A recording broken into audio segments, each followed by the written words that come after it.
In late 2024, a plan was finally settled in regards to decommissioning the International Space Station, which has been orbiting 400 kilometers over our heads since 1998 performing microgravity research. The end of the station's life has been extended several times, but now it seems a final date has been set. In 2030, SpaceX will use a modified Cargo Dragon spacecraft and send the station on a controlled re-entry path into Point Nemo, the fabled spacecraft graveyard. As she re-enters the atmosphere, the individual pieces will be ripped apart by aerodynamic forces, much of it reduced to ash, and whatever is left will be deposited roughly right here, the most isolated spot in the South Pacific Ocean, a common place for deorbited spacecraft that minimizes the risk to human life. After 32 years of continuous human presence in low Earth orbit, the legacy of the ISS will come to an end.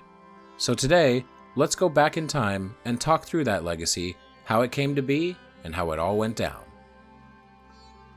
Like so many modern programs, it all goes back to Apollo. Everything does. One day I'll tell a story that doesn't start in 1972, but today is not that day. As the space race was drawing to a close, both the United States and the Soviet Union were exploring upcoming options. Initially, the US saw three major themes emerge in their proposals: a crewed mission to Mars, a permanent space station, and a space logistics vehicle to assemble it.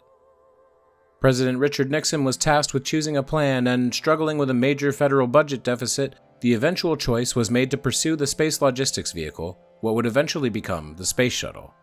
NASA also added that the shuttle would lower the cost of launching payloads into space through the reusability of their vehicle, allowing for pursuing a space station to remain as part of the plan.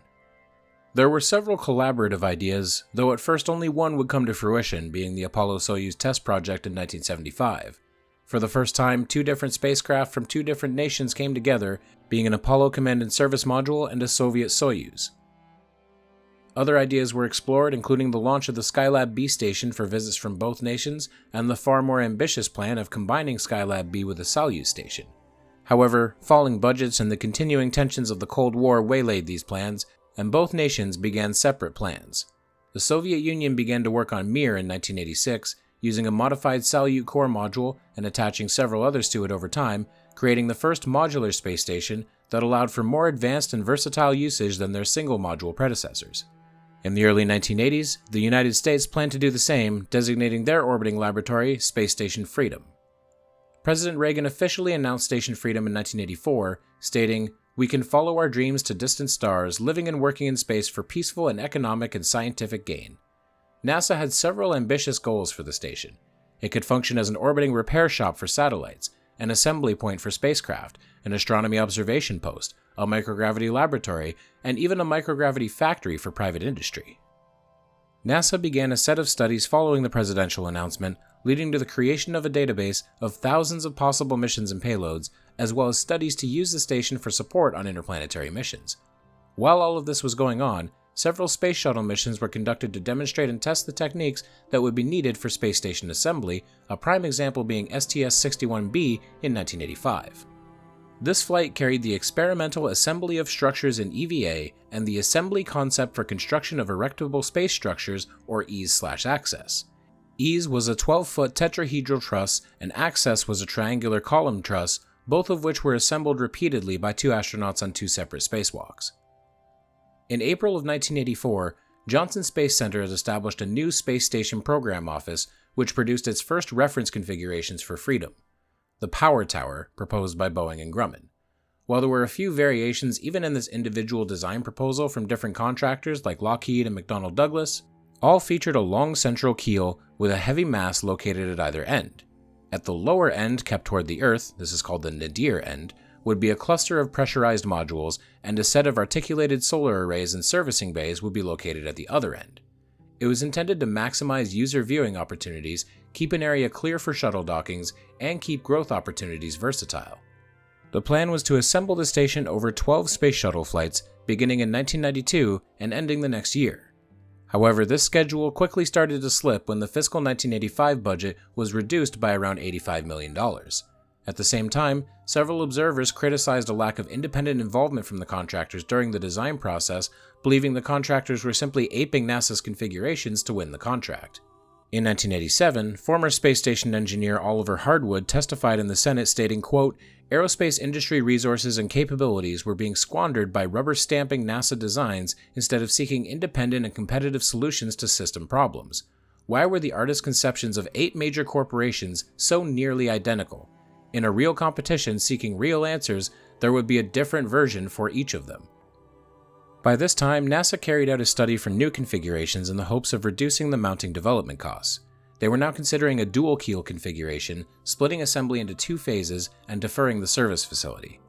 This design, designated the revised baseline configuration, more closely resembled the station we would come to know and placed the pressurized modules at the center with solar arrays on either side.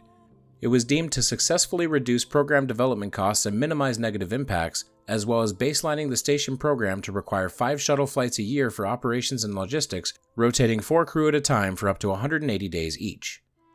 In 1988, the final 10-year development contracts were signed, and the project finally moved into the hardware fabrication phase.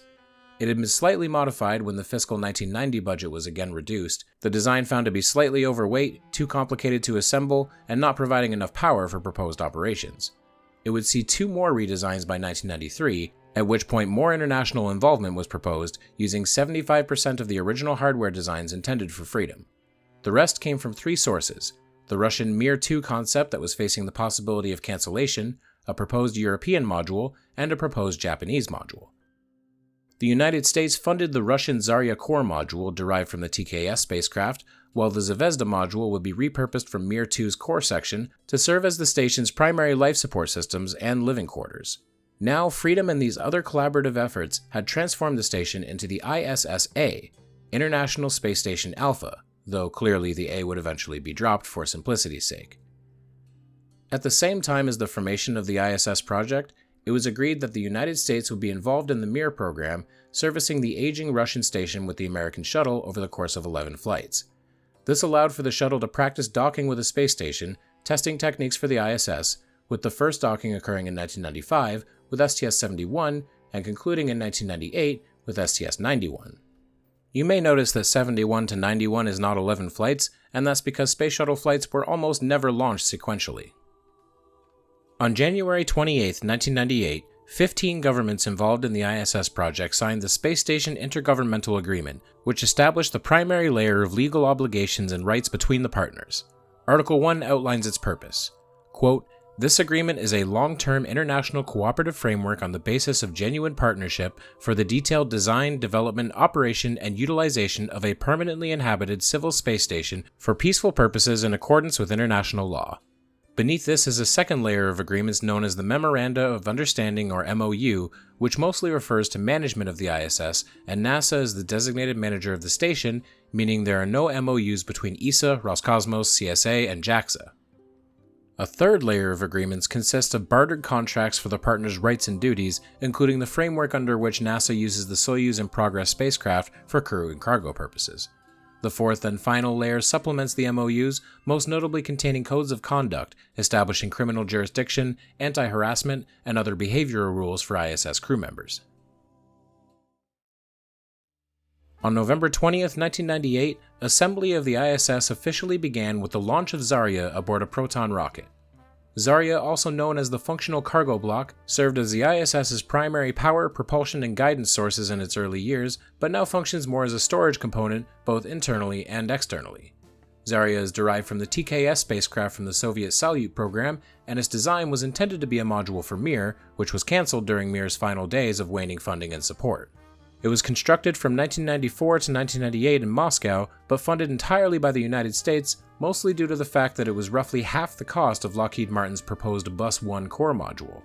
Part of the contract included construction of an identical module for contingency purposes, but when Zarya's launch was successful, it would be shelved and considered for a variety of projects. More on that later. Zarya features 3 docking ports, 2 on the docking node at the front end, with one facing outward and one to one side, and a third port on the aft end. It has 2 35-foot-long solar arrays supplemented by 6 nickel-cadmium batteries, providing an average of 3 kilowatts. Eventually, other parts would get in the way that caused those solar panels to be partially retracted, though they are still generating some power.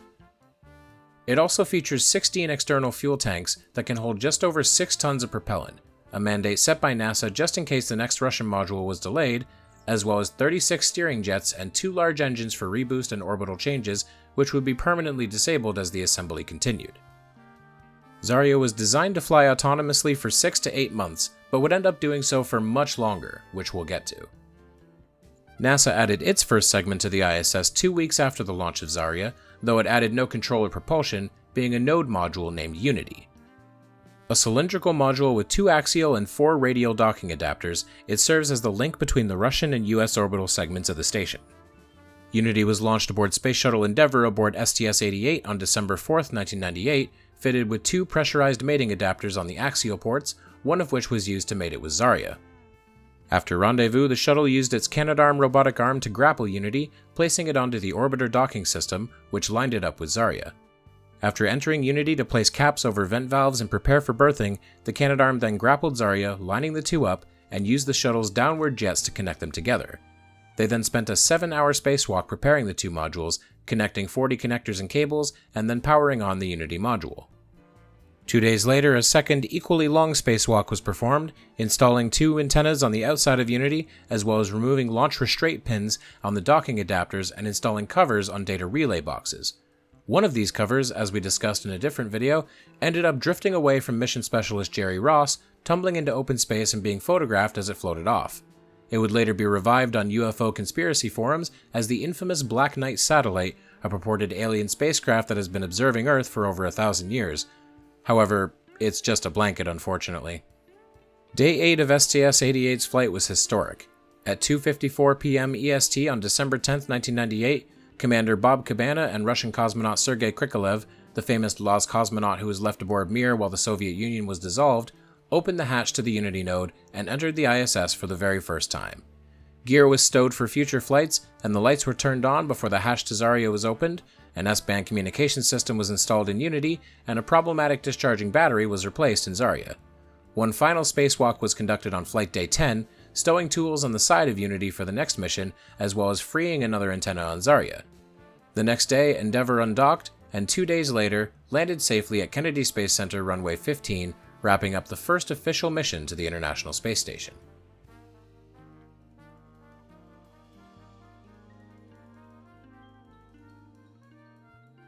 The station then lay dormant for 2 full years, while its next critical component, the Zvezda module, was prepared. Originally intended for Mir 2, the Zvezda service module is closely based on the DOS-7 module that served as the original core of Mir. It consists of 3 pressurized segments with an unpressurized assembly compartment wrapped around the exterior of a cylindrical transfer tunnel. The spherical transfer compartment at one end holds 3 docking ports with an individual hatch that can allow it to serve as an airlock. Zvezda serves as the functional center of the Russian orbital segment, providing all of the station's life support systems and living quarters for 2 crew members. It has 13 different porthole windows, is home to a NASA-provided treadmill, a kitchen with a fridge and freezer, an exercise bicycle, a toilet, and a system that electrolyzes condensed humidity and wastewater to provide breathing oxygen. It also features 2 97-foot-long solar panels, and the external assembly compartment holds thrusters, thermometers, antennas, and propellant tanks. While it was being converted for use on the ISS, the Russian space program was struggling financially, and in 1996, Russia informed NASA that it would not be ready in 1998 as intended. In response, NASA developed the Interim Control Module as a potential American replacement. They kept it on hand as Zvezda was launched without any redundancy when it was finally ready. Delay after delay was announced over the next 2 years, and then in October of 1999, a Proton rocket carrying a communications satellite failed during launch, further delaying Zvezda while the rocket was investigated and corrective measures were made. Heavy pressure was put on Russia, with NASA Administrator Daniel Goldin accusing them of, quote, dragging its feet on the ISS project and hinting that they could face expulsion from the program altogether. Russia was still attempting to support the final years of the aging Mir, and Goldin also raised doubts about their ability to provide Progress and Soyuz spacecraft for both stations simultaneously, with NASA wanting Russia to put their full focus on this new station. On July 12, 2000, Zvezda finally lifted off on a Proton rocket emblazoned with the Pizza Hut logo, the $1 million advertising cost helping to fund the struggling Russian space program. Its ride to orbit went smoothly, but it spent 2 full weeks before arriving at the ISS, flight controllers gradually activating and checking out its various systems, then maneuvering it into the proper orbit and orientation for docking. It was docked at the aft port of Zarya on July 26, 2000, and shortly afterwards, command and computer functions on Zarya were transferred to Zvezda, turning it into the primary early heart of the station. 3 months later, the United States returned to the burgeoning station with STS-92. Shuttle Discovery made the 100th flight of the shuttle program, bringing the first piece of the station's integrated truss structure, or ITS, named Z1. The ITS is a linear arranged sequence of connected trusses which effectively serve as the station's backbone, supporting most of the unpressurized equipment and providing structural stability and rigidity. The full ITS is around 110 meters long, made from aluminum and stainless steel, with the truss segments themselves covered in white Kevlar panels to protect from micrometeoroids. The Z1 segment contains gyroscope assemblies, electrical wiring, communications equipment, and 2 plasma contactors designed to neutralize the static electrical charge that builds up on the station. The majority of this segment is unpressurized, however one end features a docking adapter that is used to connect it to Unity. On the other side of the adapter is a small pressurized dome used to allow astronauts to connect electrical ground straps between the two without suiting up, and also provides an extra storage space. The other end holds a manual berthing mechanism, which is like a docking adapter but isn't pressurized or powered, requiring a handheld tool to berth any adapter to it. It was used only once to hold a pressurized mating adapter temporarily, and as of 2002, access to it has been blocked. Z1 was installed in October of 2000 over the course of 4 spacewalks, and while it wasn't made to do this forever, it was set up for the first of the massive US solar arrays to be installed on it temporarily until the rest of the truss was assembled and everything was shifted around. However, before any major assembly occurred, the station would see its very first long-term crew, Expedition 1. Launched on Soyuz TM-31 on October 31st, the crew consisted of cosmonauts and Mir veterans Sergei Krikalev, Yuri Gidzenko, and NASA astronaut and shuttle veteran William Shepard. They docked to the aft end of Zvezda 2 days after launch, beginning a 136-day mission and the beginning of an uninterrupted human presence in space that continues to this very day. The crew spent their first weeks activating various life support and computer control systems, as well as unpacking supplies left by the previous missions. At this time, the station was somewhat short on power, having only the solar panels of Zarya, Zvezda, and the Soyuz to work with, and so the Unity module was left largely powered down and unoccupied for most of the mission. On the 18th of November, Expedition 1 saw its first visitor, the uncrewed Progress M14 supply craft. This was actually the second Progress visit overall. The first, M13, had arrived prior to the crew and was unloaded by the temporary crews of STS-106 and STS-92 before leaving prior to the arrival of Expedition 1. M14's automatic docking system failed, so Gidzenko took control of the manual Toru docking system, not extremely unusual, but it did raise eyebrows at the time. A similar docking practice attempt on Mir in 1997 had resulted in a collision that caused significant damage to the station, and this was still fresh in everyone's mind. However, the docking went smoothly, and after its contents were unloaded onto the station, it was undocked again, kept in a station-keeping orbit about 2,500 kilometers behind the space station. This was done to allow for extra room when Space Shuttle Endeavour returned on December 2nd for STS-97. In addition to bringing 4 NASA astronauts and 1 CSA astronaut and 17 tons of equipment, it most importantly brought the P6 truss segment and the first set of large solar arrays to the station. These arrays, called the ISS Solar Array Wing or SAW, are each of the largest panels ever deployed in space, each 115 feet long and 12 meters wide when fully extended. They generate 31 kilowatts of power each, and are capable of tracking the sun with 2 individual gimbal systems that rotate the arrays and adjust for the station's orbit to the ecliptic. These tracking systems can also be individually shut down when operations are at risk of getting in the way. P6 was initially docked to the Z1 truss, as its electrical system was powerful enough to maintain the station's systems in these early days. This would cause a rather visually confusing configuration of the station that we're not used to seeing now that it's all finished, but just bear with me. Endeavour was docked to PMA-3 of the Unity node from December 2nd all the way until December 8th before actually entering the ISS and greeting the Expedition 1 crew. In the meantime, they performed checkouts of their suits, the safer emergency jetpack units, the shuttle's robotic arm, and the orbiter docking system. Following this, the 8-ton P6 truss was removed from the payload bay with the Canadarm and maneuvered into an overnight parking position to allow its components to warm up. The crew then brought supplies into the Unity node, leaving them on the doorstep for the ISS crew who retrieved them the next day. The P6 truss was attached to Z1 on day 3 of the mission, supervised by an EVA crew, who then secured them together with large bolts and connected power and data cables.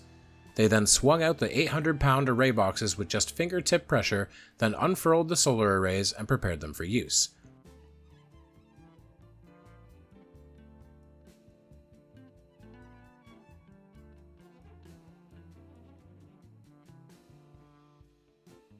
Lastly, they uncinched the radiator panels on the truss and unfurled those, and prepared the PMA to be moved for the next mission. When the shuttle crew boarded the station on December 8th, Bill Shepard observed a Navy custom of ringing a large bell as they entered, and the two crews held a welcoming ceremony and briefing. They then conducted several tests of the station and solar arrays, finished transferring equipment, then undocked just one day later. They performed a few fly-arounds, getting a look at the progress of the station's assembly, before returning to Kennedy Space Center Runway 15 on December 11th. Progress M14 returned to the ISS on December 26th, docked again manually by Gidzenko, and the crew spent the following week unloading it. They had spent Christmas off work the previous day, opening presents delivered by Endeavour, and speaking to their families individually. For around a month, the crew continued to improve the ISS's habitability, setting up a resistive exercise device called iRed, creating a temporary dinner table made from leftover stowage frames from Progress, and set up several devices to monitor their health in microgravity. A primary task was mitigating the psychological effects of being in space for 3 months, increasing communications with family, and encouraging the crews to watch movies and listen to music to pass spare time. On February 9, 2001, Shuttle Atlantis docked to the PMA on the nadir, Earth-facing side, of Unity for STS-98.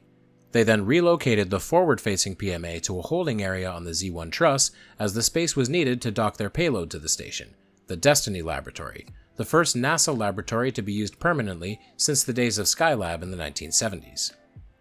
Designed and built by Boeing over about 4 years, Destiny is 28 feet long and 14 feet wide, and is filled with what are called International Standard Payload Racks. You're going to hear these a lot.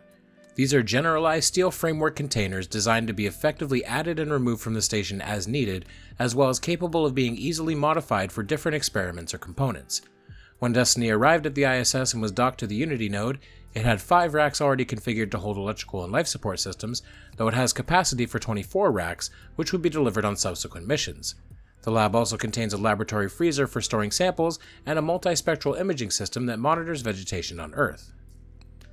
After docking, 3 spacewalks were conducted to complete Destiny's assembly, connecting cables, checking the windows, installing a communications antenna, and moving the PMA that was stored on the truss over to Destiny's forward hatch. By the time the work was finished and STS-98 was preparing to head home, Bill Shepard stated that after 3 months in space, he was, quote, ready to come home. However, they would remain aboard until March of that year, when Shuttle Discovery arrived for STS-102. Docking on March 10th, this flight would mark the first shuttle flight to the station that wasn't centered directly around assembly, instead bringing Expedition 2 to the station while relieving the first crew. Consisting of commanding cosmonaut Yuri Usachev and NASA astronauts Susan Helms and James Voss, the crew arrived alongside 4 short-term crew members who would return with Discovery. The shuttle also brought the Italian-built Leonardo Multipurpose Module, or MPLM, a storage module used to bring supplies that included 16 more pay racks for the Destiny Lab.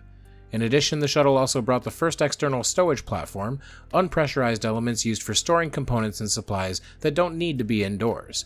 It was placed on the port side of Destiny, and 2 spacewalks were performed to bring equipment to the stowage module from the shuttle.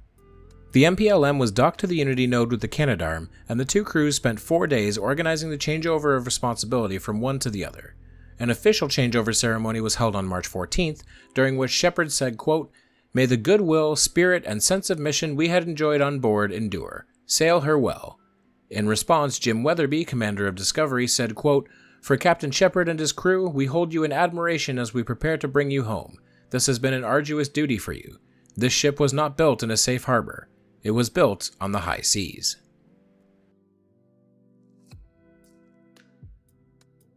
The crew spent most of their early time preparing the Destiny Lab for upcoming experiments, as well as familiarizing themselves with the station's systems, including refining communications protocols and practicing emergency scenarios.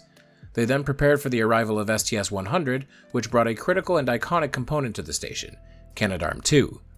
Officially called the Space Station Remote Manipulator System, or SSRMS, Canadarm2 was a much larger, much more advanced version of the arm used on the shuttle itself, being 58 feet long when fully extended and having 7 motorized joints. It's capable of moving itself around the station's truss structure end over end by attaching itself to the many grapple fixtures along the truss, which feature power and data systems to continue to power the arm during its journey. The obviously Canadian-built robotic arm was installed on a grapple fixture outside Destiny when it first arrived, and afterwards the crew used the shuttle's smaller arm to berth Raffaello, the second Italian logistics module, and transfer cargo. After STS-100 returned home, Expedition 2 saw the first space tourist, Dennis Tito, who arrived via Soyuz TM-32 alongside 2 cosmonauts. This Soyuz replaced TM-31, which had brought Expedition 1 to the station, and returned the TM-32 crew 8 days after they docked. The mission was criticized by NASA at the time, primarily by Administrator Daniel Golden, who considered it inappropriate for a tourist to visit a scientific research outpost. In fact, when Tito arrived at Johnson with the 2 cosmonauts for additional training on the American portion of the ISS, NASA manager Robert Cabana sent them home, unwilling to train with a tourist. Shuttle Atlantis arrived in July on STS-104, carrying the Quest joint airlock. Connected to the starboard node of Unity, Quest functions as the primary airlock for the ISS. Prior to its arrival, Russian spacewalks could only be conducted from the Zvezda module, and American spacewalks were only possible using the Space Shuttle's airlock. American suits, the EMU, won't fit through a Russian airlock hatch, and Quest was designed to host both types of suit, consisting of an airlock section and a storage space for the bulky EMU. It would also allow for what's called the camp-out procedure. Astronauts would, as of Expedition 12, spend a night in the airlock section of Quest with the atmosphere adjusted for low nitrogen, allowing their bodies to adjust to the pure oxygen atmosphere of an EMU and reduce the risk of decompression sickness. At the end of the next month, Shuttle Discovery arrived for the next crew rotation and the second use of the Leonardo MPLM. Expedition 2 was replaced with Expedition 3, supplies were exchanged, and new science racks were brought to the Destiny module. This expedition was rather uneventful. The only assembly flight was the arrival of the Pirs module, a Russian module designed to dock Soyuz and Progress spacecraft, as well as facilitate spacewalks that use the Russian Orlan spacesuit. Being relatively small and light, Pirs was brought to the station aboard a Progress spacecraft, which replaced its orbital segment that would usually be filled with supplies. It was docked to the nadir port of Zvezda and configured for use over the course of 3 spacewalks. The only other noteworthy aspect of Expedition 3 was their unique view of 2 events, the 2001 Leonid meteor shower being the only people capable of seeing it from above, as well as their view of one other world event. On September 11, 2001, only one American, Frank Culbertson, was not on the Earth. As the station passed above New York City, Culbertson was able to photograph the massive billowing clouds of smoke he could see emanating from downtown Manhattan. In December of 2001, Shuttle Endeavour arrived for STS-108, exchanging Expedition 3 with Expedition 4, and along with it, several pieces of memorabilia related to the 9/11 attacks were carried, including a tattered American flag from near the WTC area, a USMC flag from the Pentagon, and 23 New York Police Department badges to honor the fallen officers from that day. Expedition 4 oversaw the installation of the S0 truss segment during STS-110 with Shuttle Atlantis. This segment is the central backbone of the space station, mounted on top of the Destiny lab via a steel mount structure. It's used to route power from the solar arrays to the pressurized modules, as well as conduct heat away from the modules and into the truss segments that would arrive later. In addition to the S0, STS-110 also brought the Mobile Transporter, an assembly that is mounted on the truss and glides down rails. This was the base of a different structure that would arrive on the next flight. STS-111 brought Shuttle Endeavour to the station with more supplies and a crew rotation. Expedition 5's turn now. In addition, it brought the Mobile Base System, or MBS, grappling it with the station's arm to install it to the Mobile Transporter. With this, the Canadarm2 had added functionality. While it is able to travel along the station on its own, it cannot hold something at the same time. With the MBS, it was able to move 108 meters down the station's main truss while still grappling with its fixture end. Expedition 5 saw 2 more assembly flights. STS-112 brought the S1 truss aboard Shuttle Atlantis, mounted on the starboard side of S0, which provides a flow of ammonia to heat rejection radiators and contains infrastructure for the MBS to move along. STS-113 brought the P1 truss, which is essentially the same thing as S1 but mounted on the port side. Are you starting to notice the naming convention? Expedition 6 also arrived with STS-113, which left the station in December of 2002, just prior to disaster striking the shuttle program. In the next month, Shuttle Columbia was destroyed during re-entry on STS-107, killing all 7 crew members, and the shuttle was grounded indefinitely. There's a lot to be said about this incident, and I did say it in this video, so I won't cover it again. What's relevant to the ISS is that Expedition 6 had to be returned to Earth via Soyuz TMA-1, and Expedition 7 was reduced to 2 people brought by Soyuz TMA-2. With the shuttle fleet grounded, all resupply for the station would be done via Soyuz in progress flights until July of 2005. In the wake of the Columbia disaster, the future of the ISS was temporarily up in the air. Assembly of the station was obviously halted for a while, and waste began to build up due to the small cargo holds of Progress and Soyuz. Science conducted aboard was limited to the amount capable of being handled by 2 people, and planned shuttle flights to the station were reduced. Some planned modules were cancelled entirely, such as the Centrifuge Accommodations module intended to allow for experiments to be conducted in variable gravity conditions. Life aboard the station was quiet for a little while. One of the more noteworthy events to occur during Expedition 7 was the launch of the Chinese Shenzhou 5, carrying the first Chinese astronaut into space, Yang Liwei. NASA astronaut Ed Lu said of the landmark flight, quote, "First off, we want to congratulate them. The more people that go into space, the better off we all are. This is a great achievement and good for everyone in the long run." In Chinese, he later added, "Welcome to space. Have a safe journey." Expedition 9's crew patch contained a tribute to those who had given their lives in the name of space exploration. On the wings of the Eagle are 16 stars and 1 Star of David, representing the crews of Apollo 1, STS-51L, and STS-107, with the Star of David representing Ilan Roman, the first Israeli astronaut. Around the neck of the Eagle are 5 stars, representing the crews of Soyuz 1 and Soyuz 11, with the largest star representing the first man in space, Yuri Gagarin, who was killed during a training flight. Expedition 11 was the first crew to see a space shuttle after the Columbia disaster, when STS-114 arrived for the program's return to flight mission in July of 2005. A resupply mission, its primary focus was to test and evaluate new safety techniques. Discovery approached the station and performed a full 360-degree flip on its pitch axis, allowing the crew of Expedition 11 to examine the shuttle for any possible damage sustained during launch. During this inspection, the crew found gap fillers protruding from the tiles and performed an EVA to remove them by hand. While the flight was successful, during launch several pieces of debris broke off of the external tank, and while they didn't strike the orbiter, this was the same issue that had caused the loss of Columbia, and this combined with the destruction of Hurricane Katrina delayed the next shuttle mission until almost a full year later. STS-121 then came to the station with Leonardo, bringing a plethora of equipment to be installed inside Destiny: the minus 80-degree freezer for sample storage, the European modular cultivation system for biological experiments, a new oxygen generation system, a new cycling machine, and a replacement heat exchanger to help control the internal air temperature. Assembly of the ISS continued with STS-115 in September of 2006. Shuttle Atlantis brought the second port-side truss segment and 2 more large solar arrays. The truss segment was actually 2 pieces, P3 and P4, and included the pair of arrays, a radiator, and a rotary joint for aiming the arrays. After installation, power across the rotary joint wasn't flowing, so the P4 solar array wings were only being used on that segment, not reaching the rest of the station. Later that year, the next flight, STS-116, would perform a major rewiring of the entire station to solve this issue. Shuttle Discovery docked on December 11th, bringing the P5 truss segment, which essentially serves as a connector between P4 and P6 once it arrived. After rewiring the station, they also exchanged 2 members of Expedition 14 and performed a resupply, this time using the Space Hab module, which is usually used as a temporary orbital laboratory. You may have noticed that after the P1 truss was installed, they went straight to P3 and P4. The same thing happened with the starboard segment, because P2 and S2 were cancelled. Originally planned to contain rocket thrusters for reboost capability, the Russian parts of the station already had this capability, as did Progress resupply vessels, and as such, P2 and S2 simply weren't needed.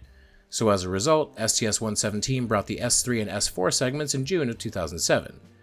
Now the station's shape begins to look familiar, with the S4 and P4 arrays deployed at their respective ends and the P6 arrays fully retracted in preparation for relocating them onto the P5 truss. STS-118 brought the S5 truss, preparing for the second set of arrays at the starboard side, though the focus of this flight ended up being on a small but ultimately harmless puncture in the shuttle's heat shield. Hyped up by the media, the public generally wasn't aware that the fatal impact to Columbia was a much bigger, harder hit, and in a much more critical area. After STS-118 successfully landed, KSC launch director told reporters at the post-flight conference that, quote, "Endeavour appears to be the cleanest post-flight orbiter since return to flight."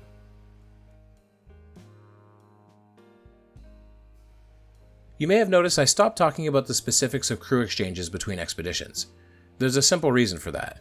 At a certain point between strictly Soyuz flights and the return of the space shuttle, it kinda stopped making sense. Expeditions were not exchanged all at once. Rather, one or two members of an expedition would be replaced at a time, so expeditions would end up consisting of 3 people for some time, then others later on, and it becomes extremely tedious to track. So from here on out, we'll be focusing on the continued assembly of the station, as well as noteworthy events as they occur and who was involved. STS-120, occurring in October of 2007, was something of a landmark flight. Its primary payload was the Harmony module, a utility hub that was designed to connect the Destiny lab with 2 international labs that would come later. Based on the design of the multi-purpose logistics module, it's a cylinder with a forward and aft port as well as 4 ports in each direction near its forward end. As part of an agreement between NASA and ESA, Harmony was built in an Italian facility by Thales Alenia Space, a joint venture between 2 Italian and French companies. In addition to power and electrical connections, it holds sleeping quarters for 4 crew members and 8 payload racks, 4 of which are occupied by the crew quarters. Upon arrival, those 4 racks were absent, arriving in twos on later flights after the cancellation of a planned habitation module. Without it, Harmony became the designated crew quarters for American astronauts. When STS-120 arrived, Shuttle Discovery docked to the forward end of Destiny, and as a result, Harmony was temporarily installed to the port node of Unity. Following this, assisted by astronauts on EVA, the P6 truss and its solar arrays were removed from Z1 and over to their permanent home on the end of the port side segment. Interestingly enough, there were no cameras that far out on the truss, and the spacewalking astronauts had to move down to the far end to guide the users of the robotic arm in installing the truss. When the solar arrays were deployed, one of them was promptly stopped about 90% of the way through. They could see a tear in the array located at one of the hinges. 2 days were spent photographing and analyzing the damage and deciding what to do, the crew fashioning makeshift cufflinks out of the spare wiring. They then went on EVA, marking the first functional use of the orbiter boom sensor system as an extension for the Canadarm2. The astronaut stood on the end of the boom using a foot restraint to be moved to the worksite, where the cufflinks were carefully installed. He was then backed away to observe as the array was slowly extended fully, safe and secure with its makeshift solution. Following the departure of STS-120, the crew of Expedition 16 went on a series of EVAs to configure Harmony. First removing the PMA from the end of Destiny, they attached it to the end of Harmony, then relocated Harmony to the forward end of Destiny, its final position. This process took 3 spacewalks beginning on November 9th and ending on the 14th. Later in March, the crew also saw the first launch of the ESA-built Automated Transfer Vehicle, or ATV, an expendable resupply spacecraft to supplement the reduced shuttle launch schedule. Physically larger than a Progress, it had 3 times the capacity and was also capable of reboosting the station's orbit. Launched on an Ariane 5, the ATV was used 5 times, each one named after important European figures in science and engineering: Jules Verne, Johann Kepler, Eduardo Amaldi, Albert Einstein, and Georges Lemaitre. The next expedition saw the addition of the European laboratory Columbus on STS-122. Launched aboard Shuttle Atlantis in February of 2008, Columbus is visually similar to Harmony, being built by the same French and Italian company, with equipment and software designed in Germany. The lab was somewhat delayed by developmental problems, primarily caused by design changes from ESA and splitting responsibilities between 2 contractors, but this was offset by the delays of the shuttle program caused by the Columbia disaster. With a growing interest in outer space experiments rather than those performed inside a lab, a late addition to Columbus was the External Payload Facility, a mounting system that allows for up to 4 experiments to be prepared and left in the vacuum of space for use or monitoring. Docked to the starboard port of Harmony on February 11th, Columbus follows the format of the Destiny and Harmony modules of being a simple cylinder with accommodations for 10 active payload racks, half of which are allocated to NASA and half to ESA as per international agreements. 3 of the racks are filled with life support and cooling systems, and 3 more are reserved for storage. Over the course of its lifetime, the racks have held experiments such as the Fluid Science Laboratory, used for studying fluid physics and microgravity. Without gravity, convection, sedimentation, and stratification of fluids barely works at all, allowing an entirely new look at fluid dynamics. The European Physiology modules used to study the effects of spaceflight on the human body have done research on neurology, cardiovascular and respiratory systems, bone and muscle conditioning and atrophy, endocrinology, nutrition, and metabolism. The Biological Experiment Laboratory supports research on small plants, small invertebrate animals, microorganisms, animal cells, and tissue cultures. It contains an incubator, a microscope, a spectrophotometer to examine samples by their spectrum of absorbed light, and 2 centrifuges for artificial gravity. Outside the lab, 3 external payloads were mounted by the crew of STS-122 after Columbus was installed, all of which have since been removed and returned to Earth for study. First was the European Technology Exposure Facility, which housed 8 experiments focused on micrometeoroids, thermal environments, atomic oxygen detection, plasma discharge, and more. Solar, a science observatory focused on studying the sun, used 3 instruments to provide detailed measurements of the sun's spectral irradiance. In simple terms, it studied how hard the sun was shining. The third experiment was the Materials International Space Station experiment, which investigates the effects of long-term exposure to materials to the harsh environment of space. The reactivity of atomic oxygen and ultraviolet radiation to various plastics and metals causes severe erosion and degradation, and this experiment allows researchers to figure out the ideal materials for future space missions.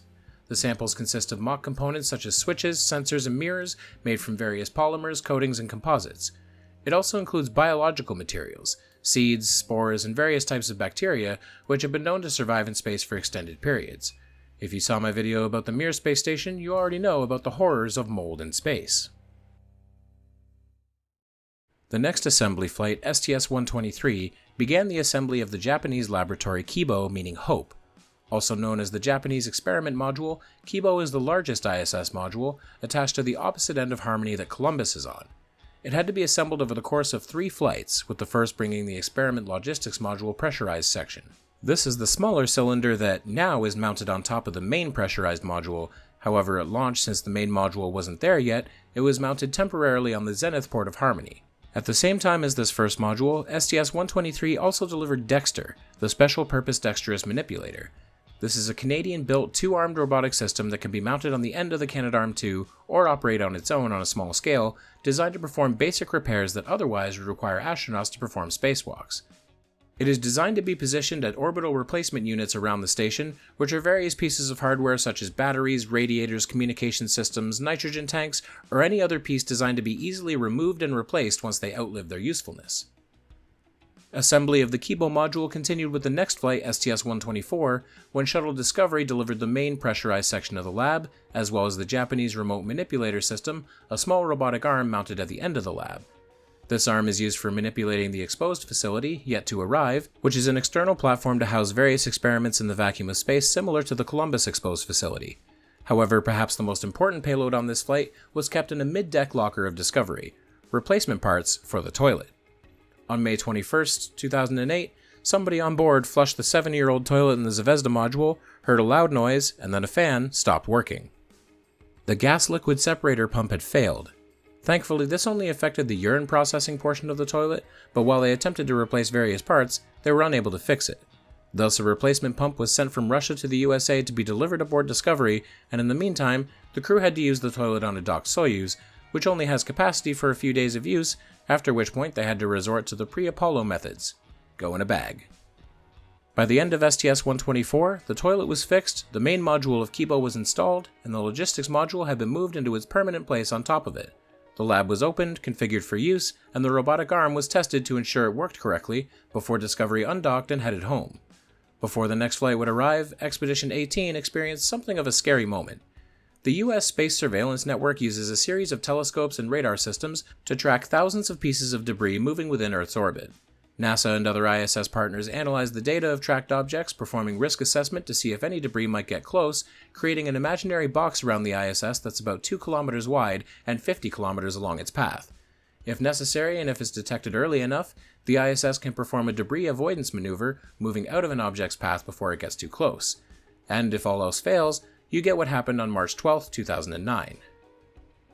Back in 1993, the GPS-37 satellite was launched on a Delta II. The launch created a debris threat in the form of a yaw weight that came off the Delta's payload assist module upper stage, a small mass attached to a cable that was used to tumble the stage after it separated from the satellite, keeping it from crashing into the satellite by mistake. Catalogued as 25090 PAM-D debris, it was classified as a low threat of collision with the ISS. However, later analysis, too late to do an avoidance maneuver, suggested a high-level threat. As a result, the crew of Expedition 18 were told to evacuate into the docked Soyuz after sealing several major hatches on the station and get ready to leave in a hurry if they needed to.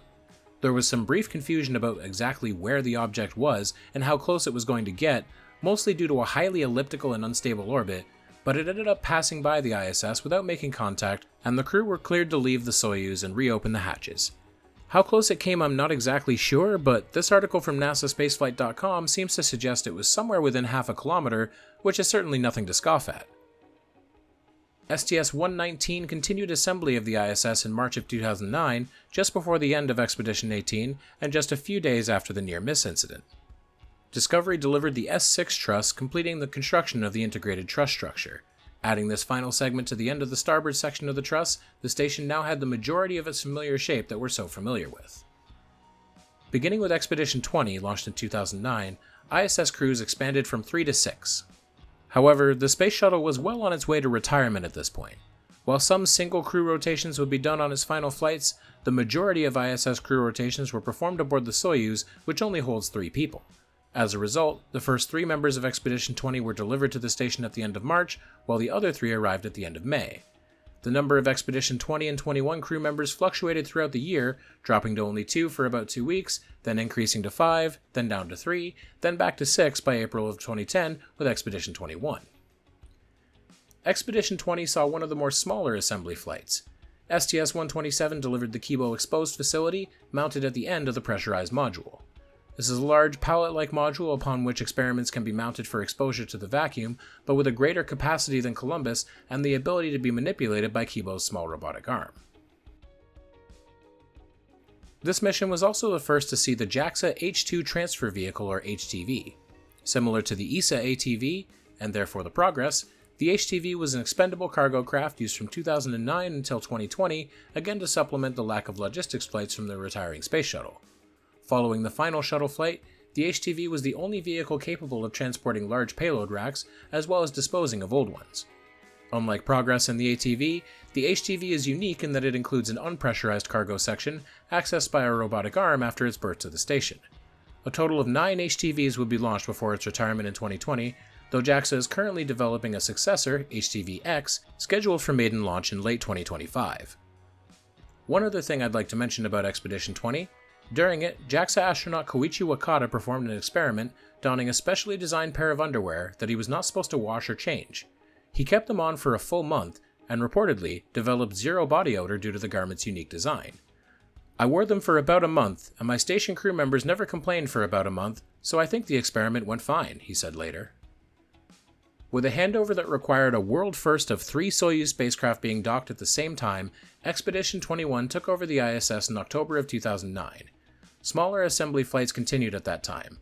Poisk, a Russian docking module, was delivered via a modified Progress spacecraft in November of 2009, attached to the nadir port of Zvezda. It was the first Russian component to be added to the station since 2001. STS-129 delivered 2 express logistics carriers, unpressurized storage containers that attach to the truss structure and hold spare gyroscopes, pump modules, ammonia and nitrogen tank pieces, and even spare parts for the robotic arms. Despite seeing these 2 assembly missions about a week apart, Expedition 21 was relatively short, lasting only about 2 months until crew members of Expedition 22 took over on December 1st, joined by 3 more crew members on December 22nd. This crew would see STS-130, which installed the next ESA components, Tranquility and the Cupola.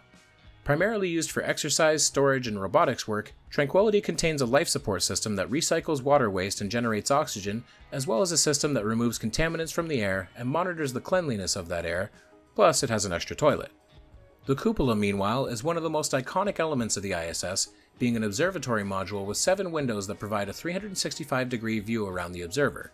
Its primary purpose is to allow a third-person perspective during robotics operations, rendezvous and docking, and it's just plain a nice spot to look outside from. I've heard multiple instances of astronauts describing it as their favorite place to go during their off time. But this is the best part out here, though, is looking down at Earth. We try to do that as much as possible. Unfortunately, we don't get near as much time as we'd like. They make us do work. Being mounted on the nadir port of Tranquility, it is almost always facing the Earth when not in use, providing the fullest possible views of the terrain 400 kilometers below. Of course, to fit into the shuttle's payload bay, it was initially mounted to the port-facing side of Tranquility and was moved after Tranquility was docked to Unity. STS-132 arrived near the end of Expedition 23's stay on May 16, 2010. It brought the Russian Rassvet Mini Research Module, formerly known as the Cargo Docking Module. An element from the early planning stages that was initially cancelled due to budget constraints and later revived due to the need to have an extra Russian docking port on the station due to the overlapping missions of Progress Soyuz and the ESA ATV. At the same time, Rassvet was also able to carry outfitting equipment for a later module, which eliminated the need for 2 shuttle flights to deliver both payloads. Rassvet was berthed to the Nadir port of Zarya with the help of Canadarm2, with all of its outfitting equipment being externally attached, including a spare elbow joint for a European robotic arm that was yet to arrive, internal hardware for the upcoming Russian module, and an experiment airlock that would be used to launch CubeSats from the station. Before the next assembly flight, Expedition 24 experienced a few noteworthy events. At the end of July, the crew was awoken by an alarm sounding across the station, immediately realizing that a portion of the station had lost power. A failure occurred somewhere on the right side of the truss structure, forcing flight controllers to shut down 2 of the station's 4 gyroscopes, 1 communications channel, solar power current converters, and a variety of computer control boxes. The problem was traced back to an ammonia pump module, part of the cooling system, which had failed and caused a power controller to trip. 2 astronauts assisted with the power down, hooking up jumper cables between the Zarya module and the US segment to prevent further cooling problems, and then the crew were told that they could go back to bed, only to be awoken again by another alarm caused by the ground crew attempting to restart the pump module. Having already had a scheduled spacewalk a few days later to prepare for the next assembly flight, those tasks were pushed back in favor of spending it removing the faulty pump module and installing a spare one in its place. Expedition 24 also had some difficulties coming home.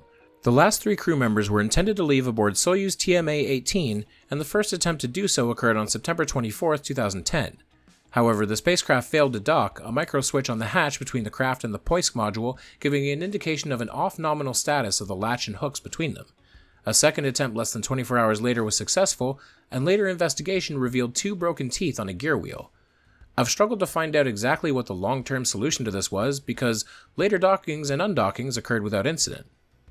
STS-133, the 39th and final flight of Shuttle Discovery, was launched on February 24, 2011. 2, 1. Booster ignition and the final liftoff of Discovery. A tribute to the dedication, hard work, and pride of America's space shuttle team. The shuttle has cleared the tower. Discovery. This is Mission Control in Houston. The space shuttle now rolling over onto its back. It brought the Leonardo MPLM for the 8th time and left it there, docked permanently to the Nadir port of Unity. After some modifications that included new seals and MMOD shields, Leonardo was installed as a permanent storage space for spares, supplies, and waste, which until then was somewhat scattered around the station. In a somewhat symbolic and not exactly official context, ISS assembly was declared complete during STS-134, the penultimate shuttle flight and final flight of Shuttle Endeavour. It delivered another express logistics carrier, as well as the Alpha Magnetic Spectrometer, a CERN experiment that detects and measures antimatter and cosmic rays. Intending to help understand the formation of the universe as well as search for evidence of dark matter, a prototype of this experiment first flew on Shuttle Discovery in 1998, and the second AMS is mounted on the S3 truss segment. Over the years, its cooling systems began to degrade, and in 2019, 4 EVAs were performed to replace its 4 redundant coolant pumps and replenish its liquid CO2 cooling system. The next crew of the ISS, Expedition 28, would see the final flight of the 30-year Space Shuttle program. 8, 7, 6, 5. All 3 engines up and burning. 2, 1, 0, and liftoff. The final liftoff of Atlantis on the shoulders of the space shuttle. America will continue the dream. STS-135 was originally going to not exist at all, having no appropriation in the NASA budget. Program managers made the decision to fly it anyway, repurposing the hardware for STS-335, the contingency mission reserved for any emergencies on the previous flight. Officially, NASA Administrator Charles Bolden justified the flight by stating that STS-135 was needed to close the gap further between the end of the shuttle program and the development of upcoming commercial rockets and spacecraft. By this time, SpaceX had begun development of the Falcon 9 rocket and the Cargo Dragon spacecraft, but this wouldn't arrive at the ISS for the first time until 2013. So, in the meantime, the shuttle was given one last hurrah with Atlantis making a final supply delivery with the Raffaello logistics module. It returned 12 days later with a down mass of returned items, including the failed ammonia pump module mentioned earlier. The space station would not see another crewed spacecraft aside from Soyuz for the next 9 years. Hurley now deploying the drag chute. Ferguson rotating the nose gear down to the deck.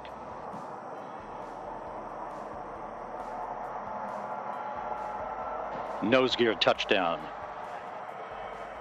Having fired the imagination of a generation, a ship like no other, its place in history secured, the space shuttle pulls into port for the last time. its voyage at an end.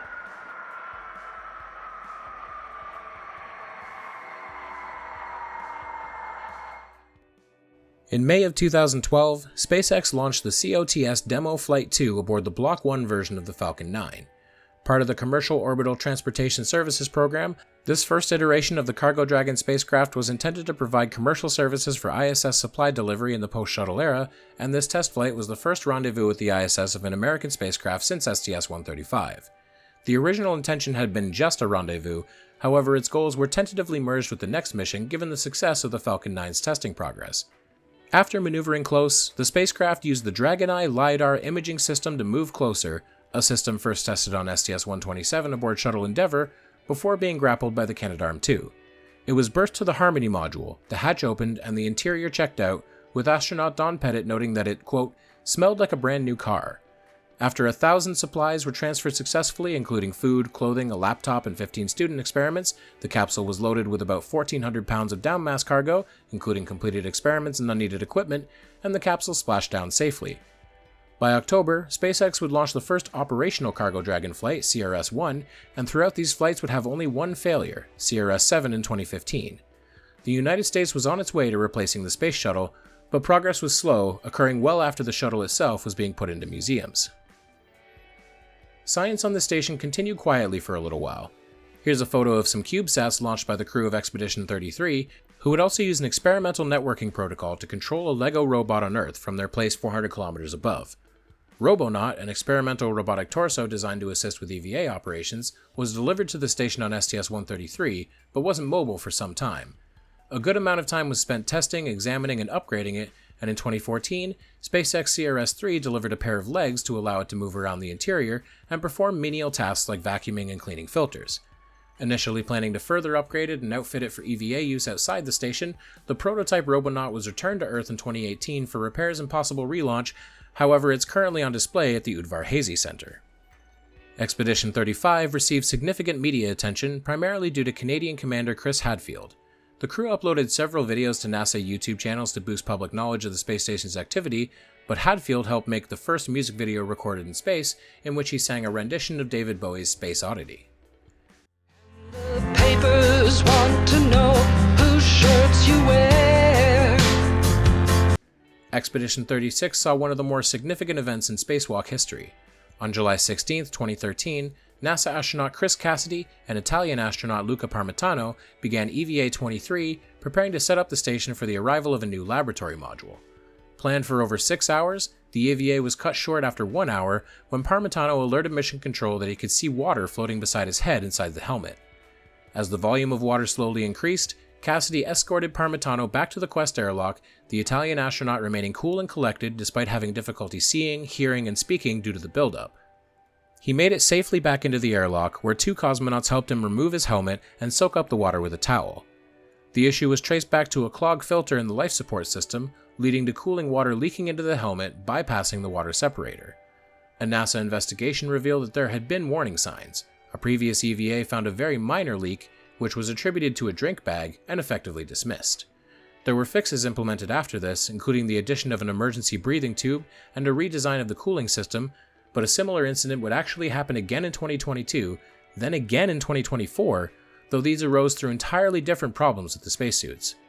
Part of this can be attributed to the fact that, while they have been updated over the years, the Extravehicular Mobility Unit, as it is called, was initially designed in the 1980s. In 2014, the mobile servicing system achieved a first. An exterior repair job was completed without a single person on the station needing to lift a finger. The Canadarm2 operated entirely from the ground, replaced a broken camera outside the station, while the astronauts inside simply watched through the windows. One of the goals of all the robotics aboard the station is to cut down on potentially dangerous and time-consuming spacewalks, and the Canadarm2 had now effectively demonstrated that this could be done.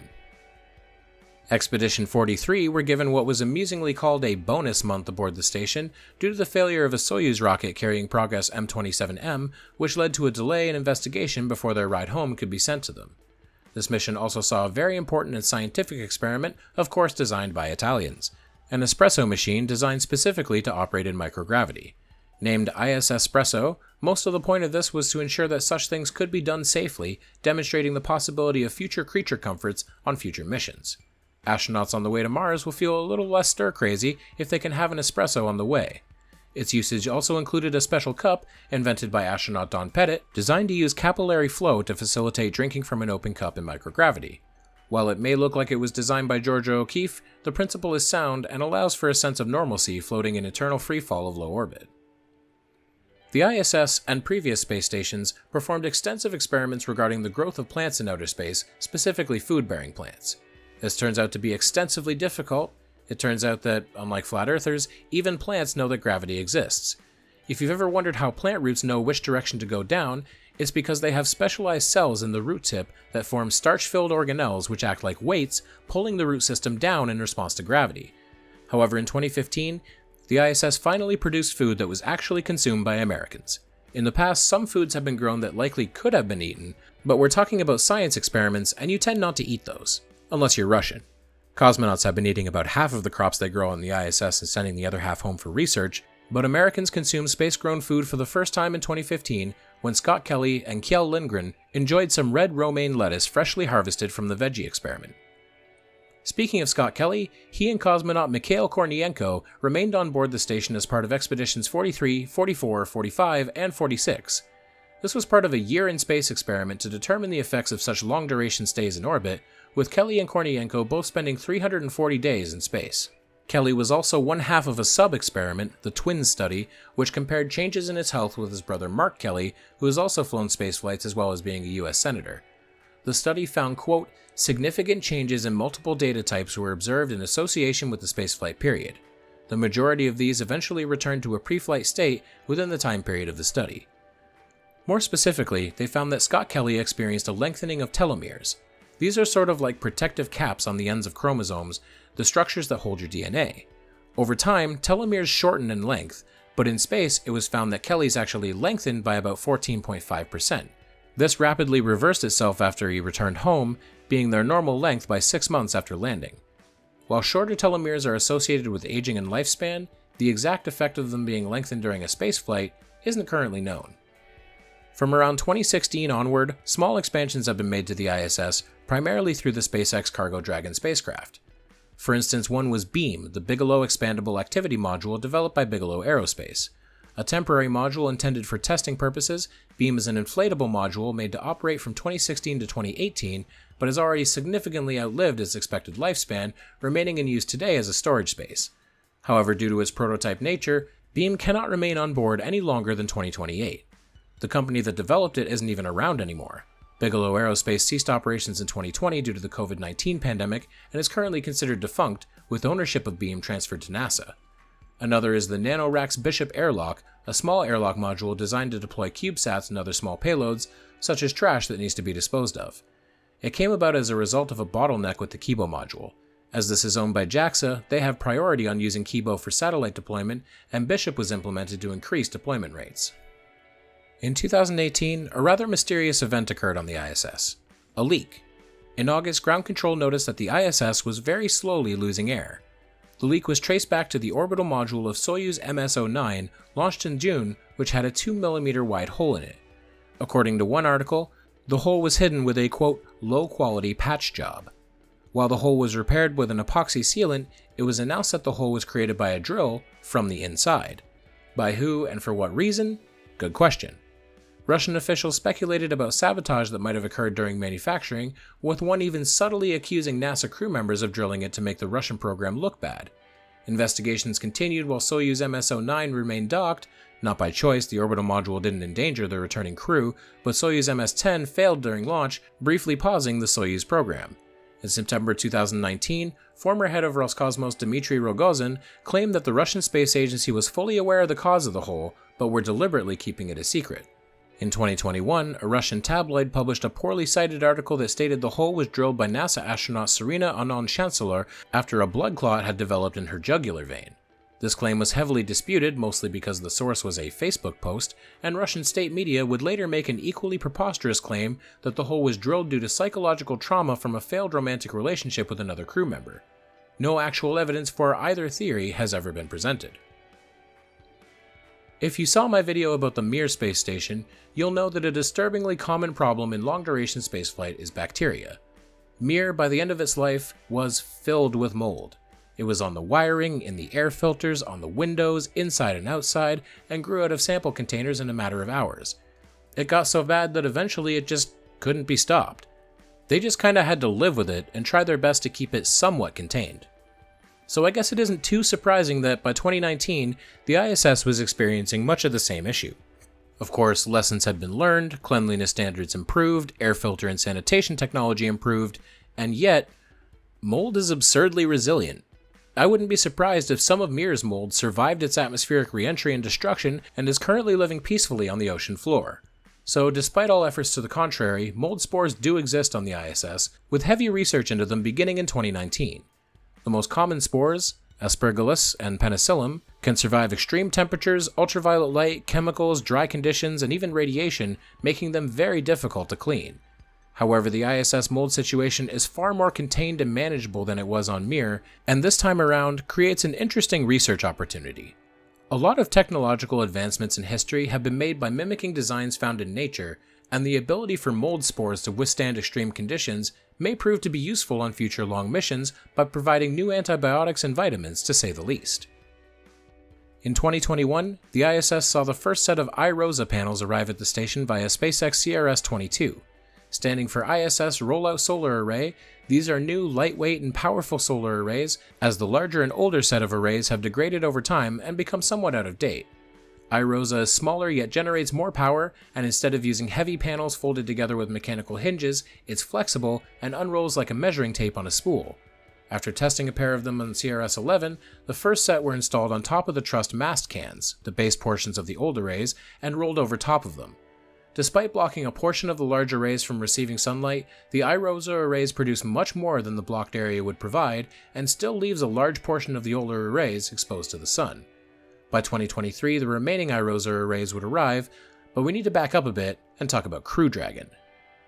It took a little while to get there, but the US space program finally had a crew-capable replacement for the space shuttle. The SpaceX Dragon 2 saw its first crewed flight in 2020 called Demo 2. Capable of carrying 4 astronauts, Dragon 2 has a crewed and cargo variant and consists of a trunk module, effectively a service module that has solar cells for power, an unpressurized cargo section, and heat-dissipating radiators, which is jettisoned just before re-entry. The capsule is reusable, with 3 of them having performed 5 flights each, though neither SpaceX or NASA expect to be able to certify any singular craft for more than 15 flights. Demo 2 flew with 2 crew members, Doug Hurley and Bob Behnken, both shuttle veterans, and docked to the ISS on the 31st of May, 2020.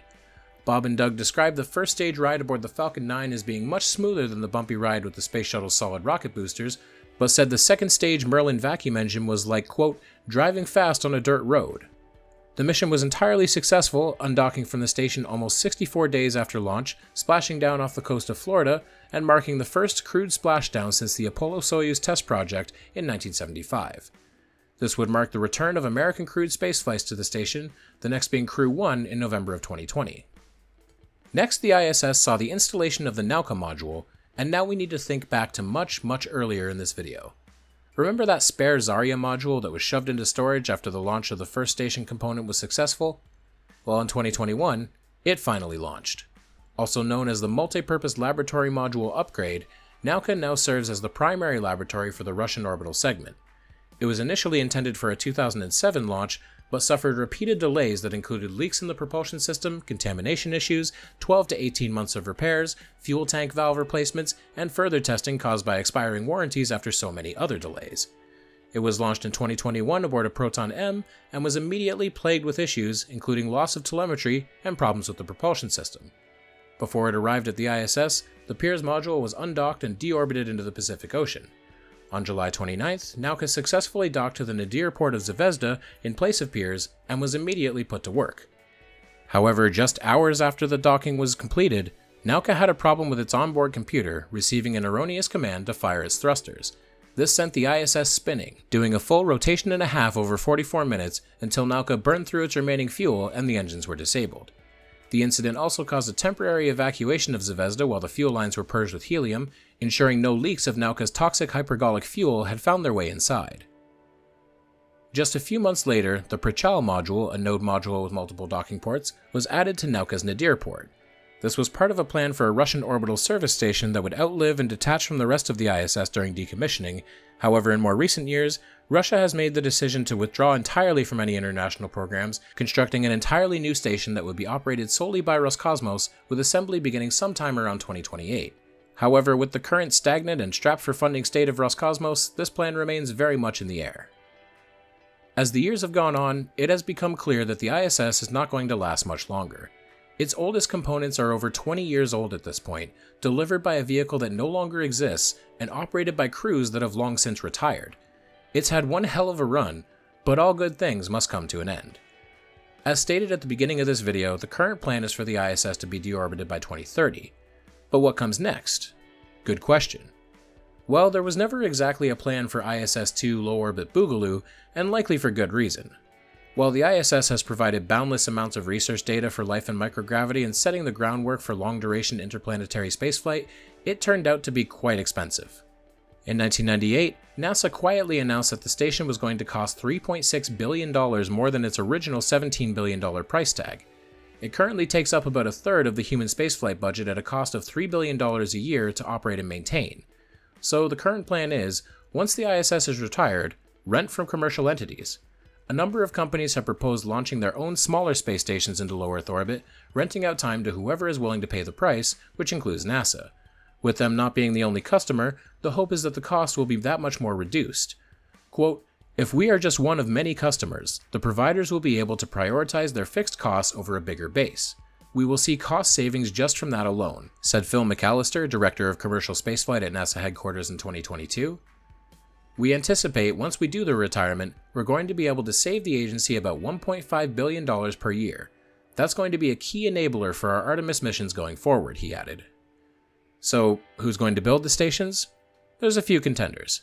Axiom Space initially intended to perform an initial demonstration that involved docking 4 modules to the ISS before its decommissioning, but in 2024 changed this plan to fly their station independently after their launch of the Habitat 1 prototype module.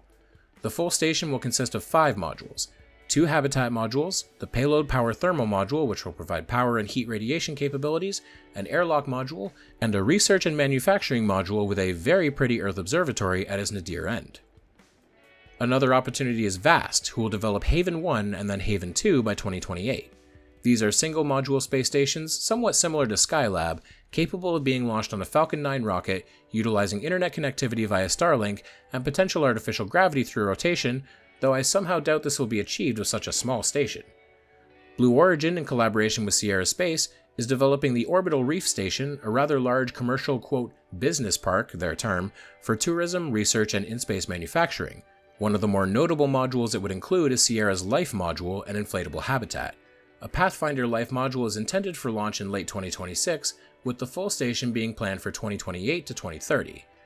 Lastly, Starlab Space intends to build a station that will be continuously crewed for research, manufacturing, and astronaut training, consisting of a service module and habitat that can be launched together on a single SpaceX Starship flight. Starlab is currently slated to launch in 2028. So that is, roughly, the story of the International Space Station. As usual, I left out a lot for brevity's sake, and I encourage you to learn more on your own time. Look up the 74 expeditions and find NASA's briefs on what each of these crews accomplished. You can always pick up Endurance, Scott Kelly's book about his year in space. There are endless resources to learn about the last 30 years of research in microgravity. While the era of the ISS is coming to an end, the future doesn't look so bad. People are averse to change by nature, but while NASA no longer owning their own space station might seem like a downgrade, the cost benefits that will allow for other operations will usher forth a new era in space exploration. The ISS was intended to be our practice ground for moving beyond Earth, beyond the Moon, beyond Apollo.